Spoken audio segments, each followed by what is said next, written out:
I've had a lot of time to think since the election, and I've even converted, went from, well, it's gone through a number of phases, but I'm at the point, I think, now where I've reached the conclusion that we need to stop waiting for the Democratic Party to get its shit together.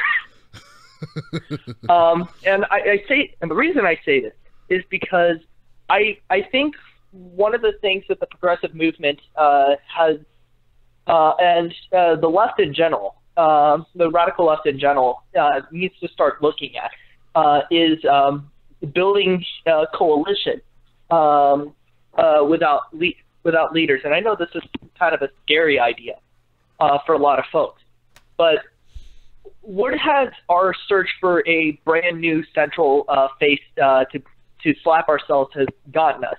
I mean, we had Bernie for a good, what, 12 months? Yeah. And it was great. Like, I still like Bernie. But right now, Bernie is not in a position where he can be the leader that people want him to be. He is now tied to the Democratic machine, whether he likes it or not.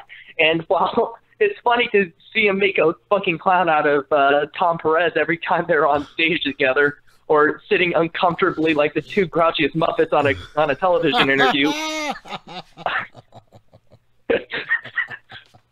I mean, that's the most Bernie can do right now. He has to work with those people, and we have to understand that he is working with trying to attempt to overthrow a system from the inside out. And unfortunately, my prognosis is that we can't wait for Bernie to get the Democratic Party shit together. What we need to do, and ultimately, what I believe is going to ultimately have to be done, is we're going to have to work together. And not just like in this sort of kumbaya sort of sense. No, we need to actively start beginning to organize for ourselves. We cannot wait for Bernie to get the Democratic Party's act together. We need to actively organize to resist, and not this phony resistance, which it basically involves people like freaking Maxine Waters not 2 hours ago bitching and complaining about how Rex Tillerson is part of this vast Russian conspiracy to undermine American foreign policy by, I guess, what was it? No, yeah, just getting an oil deal for ExxonMobil so that they can drill in the Arctic. Like, we need to stop this. We can't wait for the Democratic Party to be an effective resistance force for us, because the Democratic Party has no interest in being an effective resistance force. At best, they are just in this for political gamesmanship, and they are doing so at the potential risk of us ending up in a nuclear war. If we do not want to end up in a worse spot than we already are, we have to be the ones at the forefront, not these corporate stooges who, let's be honest, are probably more excited to get money from the military-industrial complex than they actually are in saving American lives. Yep. Thank you, Cosmo, my brother. Thank you. I got to move on, but thank you so much, Cosmo. And right, look, that last comment by Cosmo deserves this. That was the boom, Cosmo. In fact, I think Cosmo gets the boom of the night with that one.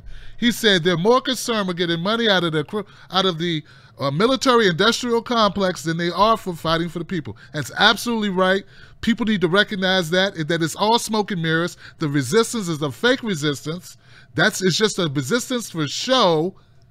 But to Cosmo's point, guys, he says we need to lead this, not these guys. We don't need these politicians leading it. We need to lead it. Okay? How do we do that when we don't have the vehicles to do it? Okay? How do we do that if we don't have the infrastructure? I think we have to start with media. Media is where people go to get the word out. I still have candidates contacting me to this day because I had about 50 politicians on this show throughout the primaries that no one hardly knew, that had no notoriety. They came through my show. They raised money for their campaigns to try to help them be able to compete in their districts. I have people contacting me all the time because the people need media. We need media. Green Party members, Independent Party members, People's Party, whatever party, right?